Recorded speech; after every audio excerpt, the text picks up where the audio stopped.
महाभारत का सबसे बड़ा धनुर्धर कौन था?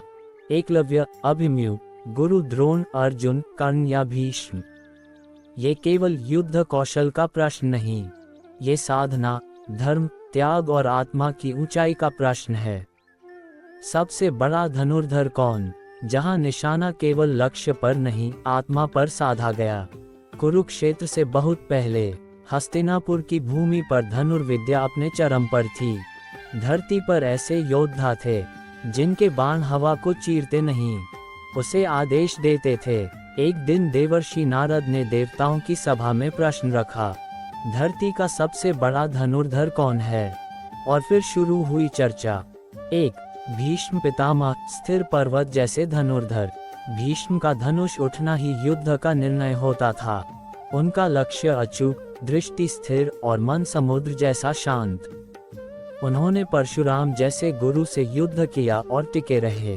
पर भीष्म की एक सीमा थी, वे धर्म के बंधन में बंधे थे। वे चाहते तो युद्ध का रुख बदल सकते थे, पर प्रतिज्ञा ने उनके हाथ बांध दिए। वे महान थे पर स्वतंत्र नहीं। 2. गुरु द्रोण, ज्ञान के महासागर। द्रोणाचार्य केवल धनुर्धर नहीं, धनुर्विद्या के जन्मदाता समान थे।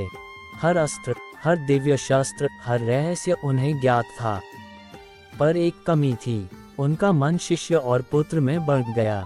अश्वत्थामा के मोह ने उनके निर्णय को धुंधला कर दिया। वे अद्वितीय थे पर निष्पक्ष नहीं रह सके। 3. कर्ण, सूर्यपुत्र, पर संघर्ष का प्रतीक। कर्ण का लक्ष्य बिजली जैसा तीखा था। परशुराम के शिष्य, धरती पर अर्जुन के बराबर खड़े होने वाले अकेले योद्धा। पर हर बार भाग्य ने साथ छोड़ा। रथ का पहिया धंस गया, शाप जाग उठे, जीवन ने न्याय नहीं दिया। कौशल महान था पर समय उनके विरुद्ध था। 4. अभिमन्यु, अधूरी शिक्षा पर पूर्ण साहस। 16 वर्ष का बालक, पर धनुष उठाया तो महारथी कांप उठे। चक्रव्यूह तोड़ दिया जो बड़े बड़े योद्धा न कर सके। पर ज्ञान अधूरा था, वापस निकलना नहीं जानते थे।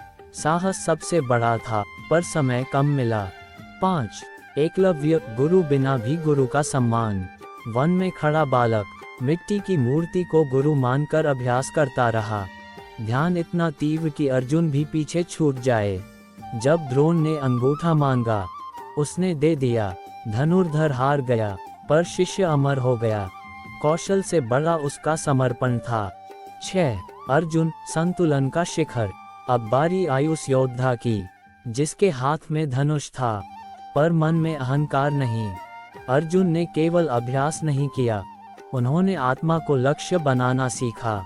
जब चिड़िया की आंख का निशाना पूछा गया, उन्हें केवल लक्ष्य दिखा, संसार नहीं।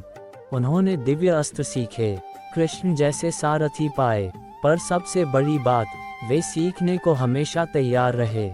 न अहंकार, न मोह, न अन्याय के लिए शक्ति का उपयोग। वे केवल महान धनुर्धर नहीं, धर्म के धनुर्धर थे। देवर्षि नारद मुस्कुराए और बोले, सब में कौशल है, पर सबसे बड़ा धनुर्धर वह है जिसका निशाना केवल शत्रु पर नहीं, स्वयं के अहंकार पर भी लगता है। और वह थे अर्जुन। सीख, कौशल तुम्हें महान बनाता है, त्याग तुम्हें ऊंचा बनाता है, पर धर्म और विनम्रता तुम्हें सबसे बड़ा बनाते हैं। इसलिए महाभारत का सबसे बड़ा धनुर्धर अर्जुन माने जाते हैं।